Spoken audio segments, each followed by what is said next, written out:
श्रावण मास की वह एकादशी जब भगवान विष्णु स्वयं संतानहीन दंपतियों के जीवन में आशा की एक नई किरण जगाते हैं। जिस दिन का व्रत रखने से न सिर्फ सुख, सौभाग्य और आरोग्य की प्राप्ति होती है, बल्कि संतान प्राप्ति जैसा दुर्लभ आशीर्वाद भी मिलता है। यही है श्रावण पुत्रदा एकादशी, एक ऐसी तिथि जो आपके जीवन को बदल सकती है। तो इस वर्ष कब पड़ रही है, क्या है इसकी पावन तिथि और क्या है इसकी पूजन विधि?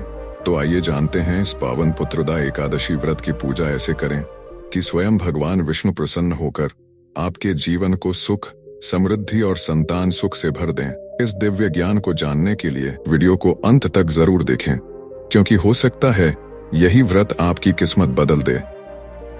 हिंदू धर्म में भगवान विष्णु की कृपा पाने के लिए एकादशी व्रत को उत्तम उपाय माना गया है। मान्यता है कि प्रत्येक महीने में 2 बार पड़ने वाली एकादशी व्रत के शुभ प्रभाव से श्री हरि के भक्तों की सारी बाधाएं दूर हो जाती हैं और उन्हें मनोवांछित फल की प्राप्ति होती है। यदि बात करें सावन महीने में पड़ने वाली एकादशी की, तो इसमें से एक कृष्ण पक्ष की कामदा एकादशी बीत चुकी है और अब शुक्ल पक्ष की श्रावण पुत्रदा एकादशी 5 अगस्त 2025 को पड़ेगी। संतान का सुख दिलाने वाली पुत्रदा एकादशी का व्रत कब और किस तरह रखा जाए, आइए इसे विस्तार से जानते हैं।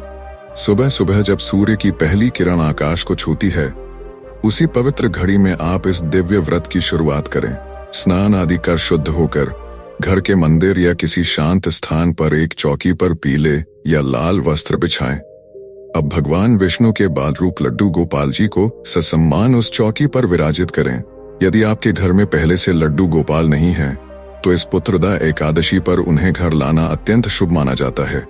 लड्डू गोपाल को स्नान कराने की परंपरा में पहले उनके चरणों पर जल अर्पित करें, फिर धीरे धीरे हाथ, छाती, कंधे और अंत में सिर पर जल डालकर स्नान पूर्ण करें। उसके बाद आप चाहे तो गाय के कच्चे दूध से स्नान कराएं या पंचामृत का प्रयोग करें, जिसमें हो दूध, दही, घी, शहद और मिश्री। थोड़ी मात्रा में गंगाजल जरूर मिलाएं।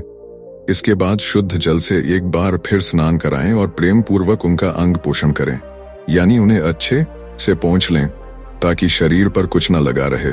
यह स्नान का जल आप चरणामृत के रूप में ग्रहण कर सकते हैं या किसी पौधे की जड़ में अर्पित करें। श्रावण मास हरियाली का प्रतीक है, इसलिए लड्डू गोपाल को हरे वस्त्र पहनाएं और उनका श्रृंगार करें। चौकी पर तिल या फूलों का आसन दें और विष्णु लक्ष्मी जी की प्रतिमा या चित्र को विराजित करें। अगर लक्ष्मी नारायण का एक साथ चित्र न हो तो दोनों को अलग अलग भी पूज सकते हैं। गणेश जी की स्थापना करें या फिर कलश पर स्वास्तिक बनाकर उन्हें निमंत्रित करें। अब तुलसी दल, पीले फूल, इत्र और फलाहार से भगवान का पूजन करें। ध्यान रहे चावल का प्रयोग इस दिन वर्जित है। भोग में दूध, फल, पेड़ा आदि अर्पित करें। गणेश जी को तुलसी न अर्पित करें। तुलसी दल एक दिन पहले ही तोड़ लें, क्योंकि एकादशी पर तुलसी नहीं तोड़ी जाती। तुलसी के बिना भगवान श्री हरि भोग स्वीकार नहीं करते। अब मुख शुद्धि हेतु पान में सुपारी, लौंग, इलायची, मिश्री आदि रखकर अर्पित करें और थोड़ी देर बाद भगवान को बांसुरी भी समर्पित करें। यह लड्डू गोपाल का प्रिय वाद्य है। कलश में डालें गंगाजल, सुपारी, हल्दी की गांठ, तिल, सिक्का और 5 पत्ते आम या अशोक। कलश के मुख पर मौली बांधें और उसके ऊपर देसी घी का दीपक प्रज्वलित कर दीप कलश बनाएं। श्रीफल भी रख सकते हैं। अब पुत्रदा एकादशी की व्रत कथा पढ़ें और उसके बाद आरती करें। श्री विष्णु, लक्ष्मी माता, गणपति और लड्डू गोपाल की पूजा में जितना अधिक प्रेम और भावना होगी, उतना ही गहरा फल मिलेगा।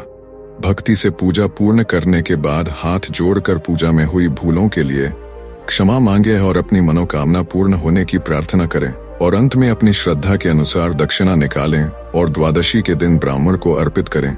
चाहे भोजन करा दें या सीधा भेंट करें। अब सुनिए एक विशेष उपाय जो विशेष रूप से उन दंपतियों के लिए है जो संतान की कामना रखते हैं। एक नई बांस की बांसुरी लें, वह जो बजती हो, दिखावटी ना हो। फिर किसी मंदिर में जाकर श्री कृष्ण के चरणों में प्रेम पूर्वक वह बांसुरी अर्पित करें। कहते हैं भगवान श्री कृष्ण की बांसुरी से निकली हर ध्वनि सारे विश्व को मोहित कर देती है, तो वह आपके जीवन के अवरोधों को भी हर लेगी। ग्रह दोष, बाधाएं सब दूर होंगे। तो इस प्रकार श्रद्धा, विधि और प्रेम के साथ किया गया पुत्रदा एकादशी का व्रत आपके जीवन में संतान सुख, सौभाग्य और शांति लेकर आए। अगर यह जानकारी आपको उपयोगी लगी हो तो इसे दूसरों के साथ जरूर शेयर करें और मिलते हैं अगले वीडियो में। हरे कृष्णा, राधे राधे।